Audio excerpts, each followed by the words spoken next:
Kenapa Salafi tidak ikut ajaran Imam Ghazali dan Syekh Abdul Qadir Jailani? Antum udah pelajari belum? Siapa Imam Ghazali dan siapa Syekh Abdul Qadir Jailani? Syekh Abdul Qadir Jailani itu di atas madhab Imam Ahmad bin Hanbal. Beliau madhabnya Hambali. Hambaliyul madhab. Dalam masalah akidah, beliau ditanya, sebagaimana disebutkan oleh Imam Adz-Dzahabi dalam kitab Syiar Alamin Nubala, ketika menerjemahkan biografi Syekh Abdul Qadir Al-Jilani, yang benar Al-Jilani, bukan Al-Jaye, yang benar Al-Jilani, dari negeri Jilan. Beliau ditanya, "Fama aqidatuka ya Syekh?" Apa akidahmu hai Syekh? Faqala, maka beliau menjawab, "Aqidati aqidatus sahabah." Akidahku, aku ikut para sahabat. Kalau gitu antum ikut si para sahabat, jangan hanya sebatas Syekh Abdul Qadir Jilani. Saya punya bukunya yang ditulis oleh siapa, Imam Abdul Qadir Al-Jilani, judulnya Al-Gunyah. Dan ternyata, maaf ya, Syekh Abdul Qadir Jilani keyakinannya bertabrakan dengan kebanyakan kaum muslimin di Indonesia. Karena kaum muslimin di Indonesia banyak menisbatkan kepada akidah Asy'ariyah. Sedangkan Syekh Abdul Qadir Jilani termasuk yang membantah akidah Asy'ariyah. Di mana dalam kitab Al-Gunyah beliau berkata begini, "Wa kana Allahu ala arsy istawa." Dan adalah Allah bersemayam di atas arasy-Nya. Wala yuqalu kama taqulul Asy'ariyah. Dan tidak boleh dikatakan seperti yang diucapkan oleh kaum Asy'ariyah, bi annallaha fi kulli makan, bahwasanya Allah di setiap tempat. Jelas, kalau antum enggak percaya silahkan rujuk kitab Al-Gunyah tulisan Syekh Abdul Qadir Jilani. Tegas di situ beliau mengatakan begitu. Saya pernah, Pak, maaf saya di salah satu kiai di kampung saya, dia mengkafirkan saya. Hanya saya berkeyakinan bahwa Allah bersemayam di atas arsy. Kata dia, Ustadz Badrul Salam itu kafir. Masa dia mengatakan bahwa Allah bersemayam di atas arsy? Saya bilang, kalau gitu kenapa Bapak tidak mengkafirkan Syekh Abdul Qadir Jilani? Bapak mengagungkan Syekh Abdul Qadir Jilani. Oh, itu kutub. Ya, wali itu wali. Dalam dunia tasawuf, Syekh Abdul Qadir Jilani itu disebut dengan apa? Al-Ghauth, kutub.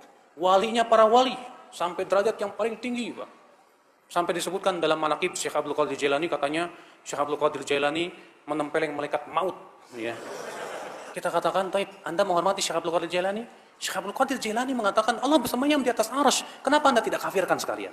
Inilah, ya akhi, memang kita harus membuka pemahaman kepada masyarakat siapa hakikatnya Syekh Abdul Qadir Jailani. Dan Syekh Abdul Qadir Jailani itu hidup setelah imam yang 4. Makanya disebut bahwa beliau di atas fikihnya dalam masalah madhab. Beliau madhab Imam Ahmad bukan Syafi'i beliau, tapi Hambaliyul madhab.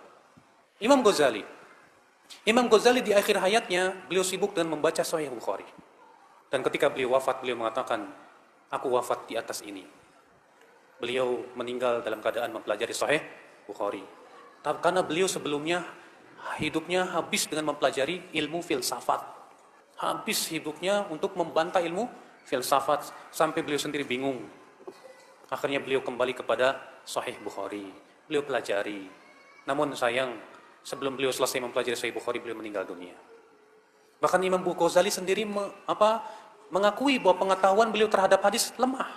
Beliau berkata, "Bidha'ati fil hadis muzjah." Pengetahuan saya terhadap ilmu hadis lemah, kata beliau.